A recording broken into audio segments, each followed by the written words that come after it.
Assalamualaikum warahmatullahi wabarakatuh. Alhamdulillahirabbil alamin wa bihi nasta'in 'ala umuri din wa salatu wassalamu 'ala asyrofil anbiya'i wal mursalin sayyidina wa maulana Muhammadin wa 'ala alihi wa sahbihi ajmain. Amma ba'd. Qala rabbi shrah li sadri wa yassir li amri wa hlul 'uqdatam min lisani yafqahu qawli. Shadaqallahul 'azim wa shadaqa rasulil karimul karim wa nahnu 'ala dzalika minasy syahidin wa syakirin walhamdulillahi rabbil alamin.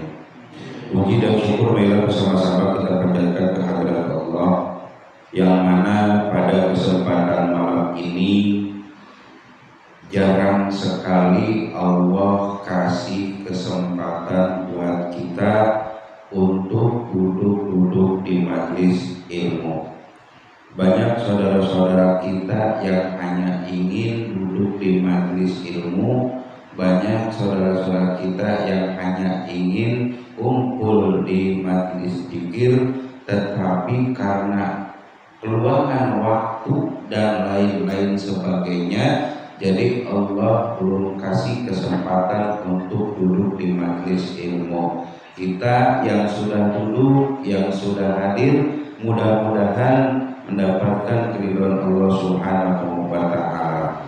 Salawat dan salam semoga tercurah limpahkan ke baginda alam, yaitu Nabi Muhammad SAW. Mudah-mudahan kita semuanya kelak di yaumil kiamat mendapatkan syafaatul uzma dari Rasulullah SAW.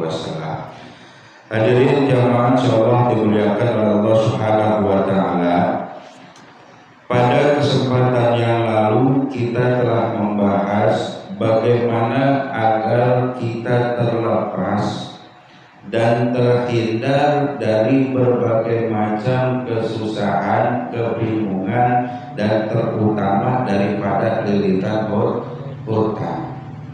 Siapapun kita, tentu yang namanya manusia itu selalu dikasih kebingung, kepuyeng, kepusing, kesusah. Itu yang namanya hidup.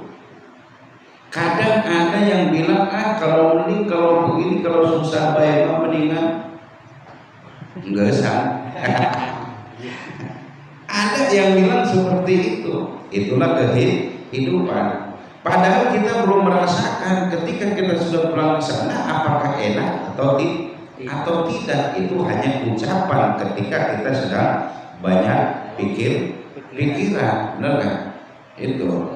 Itulah sifat manusia itu. Terutama minggu yang lalu telah dijelaskan agar kita terhindar dari lilitan hutang. Makanya Rasul kita ajarkan sama kita, ya. Rasul ajarkan sama kita. Rasul tahu kok kelak umatnya banyak yang berhutang. Karena hutang ini sebelum dibayar ketika kita hidup di dunia ini luar biasa, ya, sampai amal-amal kita habis diambil sama yang menghutangkan. Karena sesuatu perkara yang tidak bisa ditutup, ya, yaitu masalah perkara hutang.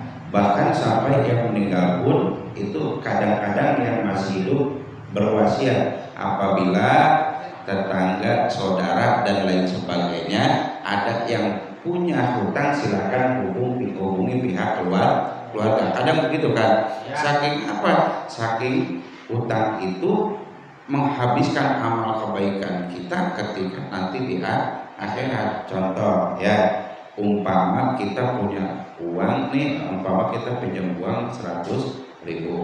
Nah, uang yang kita pinjam belum sempat kita bayar itu.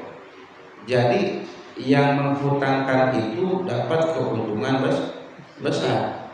Kenapa? Jadi sampai kalau misalnya sudah terbayar berarti lunas. Kalau misalnya yang minjam itu sampai akhirat belum terbayar, jadi dosa-dosa kita itu yang menghutangkan diambil sama yang meminjam, paham nggak? Dosa-dosa kita diambil sama yang pinjam.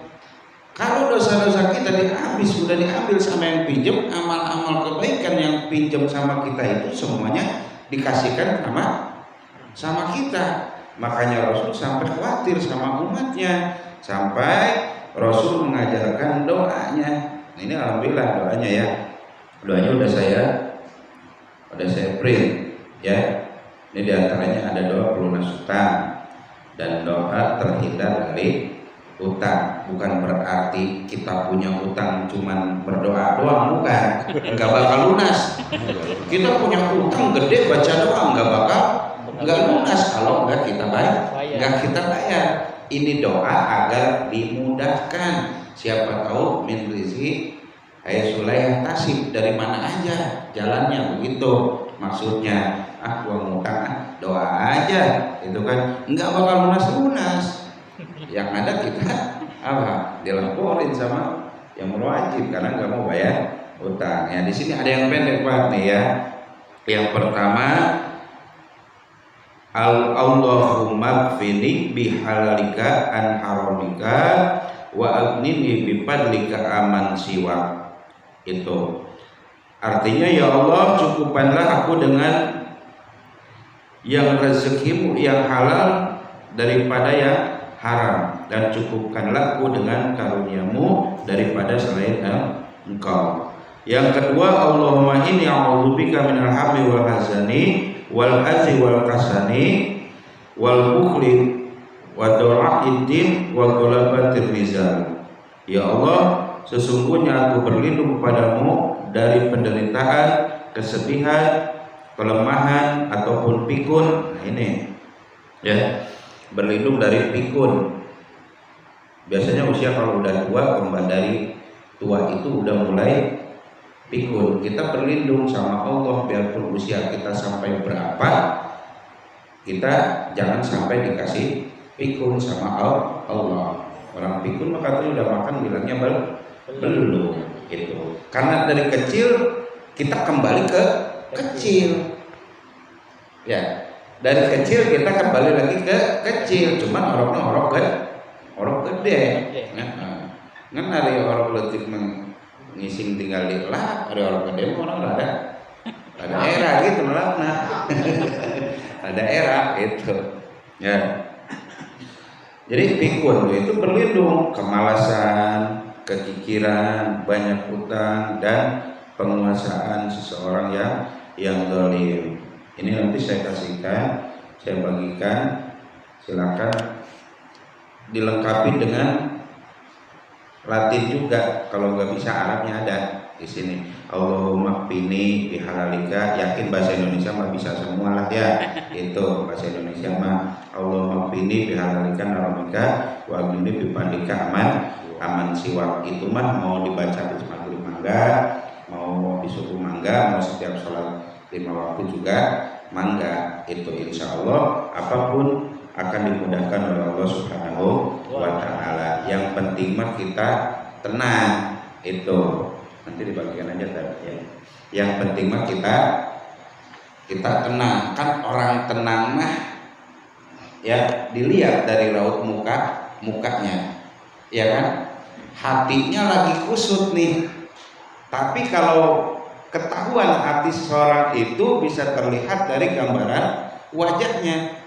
Hati kusut, taruh banget misalnya pura-pura seri, pura-pura senang, tetapi kaciri. Padahal mah kusut itu. Jadi bisa digambarkan oleh hati itu. Jadi mudah-mudahan atau ditempel silahkan ya, ditempel di pintu dan lain sebagainya. Saya udah kasih di situ ada lafaz Allah dan lain sebagainya. Insya Allah berkah ya. Kita tempel di rumah, insya Allah berkah walaupun tidak dibaca, kalau mudah dibaca.